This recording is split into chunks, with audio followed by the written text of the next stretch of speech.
He is either hitting the streets meeting Montrealers or he's inside this church working on his French. Avaient tous dit de demeurer. Federal NDP Leader Avi Lewis has been in Montreal for a few weeks.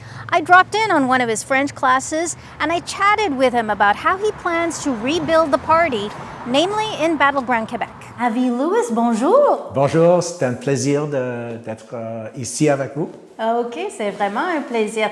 So how's it been going? How have the French classes been going? I mean, it's a luxury to really be in immersion. Every morning, 3 hours for basically 19 days out of 20. But it's a precious time, you know, as a leader of a national party. I noticed you were watching French political shows. Sure, of course. I mean, this is the thing. I mean, I'm studying French to speak in a political context, right? Les Québécois, non seulement veulent être rassurés. It's stressful to do, especially live, 7 in the morning radio interviews in French. And what do you think has been the response from Francophone Montrealers when you're, as an anglophone, engaging in French? Well, people are so accepting. Mm-hmm. And the truth is that Quebecers really appreciate the effort, and I haven't got any attitude at all for being an Anglo speaking French. The 59-year-old is here to support candidates in 2 Montreal federal by-elections. Après 15 années comme député néo-démocrate, one of those ridings once held by the lone NDP voice for Quebec,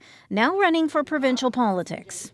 Considering that riding, there are a number of left-leaning voters. Why didn't you consider perhaps running in that riding? I'm not from here, and I think Quebecers deserve to be represented by Quebecers. Yeah, okay. For sure. Also, it's not time yet. It's just not. I have a huge job to do. To rebuild the party. Rebuilding the party. A party that once washed most of the province orange, winning 59 seats. Then down to one lone NDP MP who now sits as an independent. Yeah.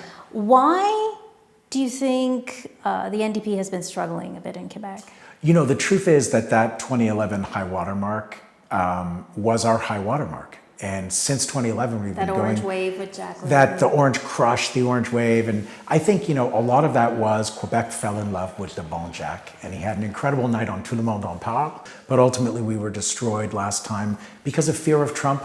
I mean, we could say the same thing about the Liberals. At one time, they were on life support. And then the last election, the Liberals did really well in Quebec. 44 seats, 11 more than the last time around under Mark Carney. And even with the most recent by-election in Terrebonne, that's like bloc territory. How do you navigate that?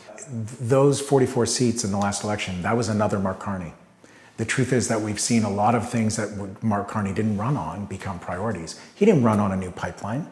So that buyer's remorse has not really set in a way you can see dramatically in the polls, but I can tell you from the doors and from the base, it is beginning. And so you think that honeymoon is over, the Mark Carney honeymoon is over? I think that people still are scared of Trump, and as we can see day to day, the attacks can come out of nowhere.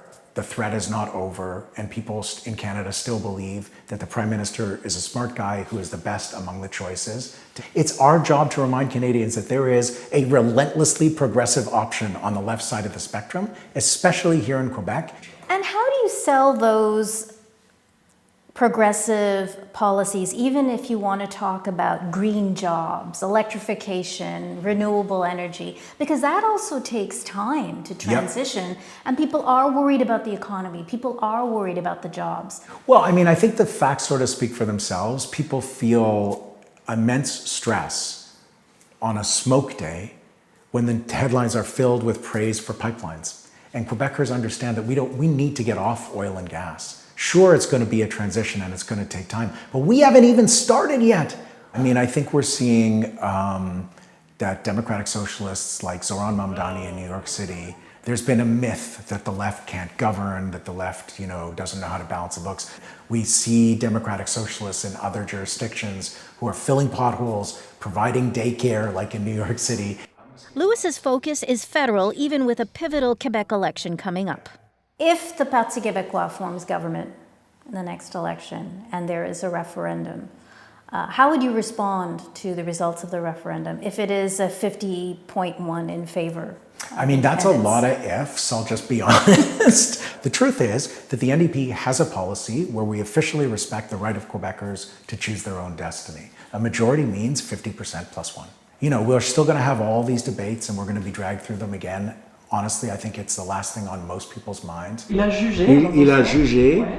And on his mind, mastering Quebec's common language and taking in the city with the hopes voters will take to him. The rue piéton, the pedestrian streets. Just spent a lot of time walking. Also, I'm in my head in a classroom for 3 hours every morning, and then I'm talking to neighbors and knocking on doors. And in between, I've just been wandering the city. So just being out in the energy of people being like, oh, it's summer in Montreal. This is the place to be. It's been amazing.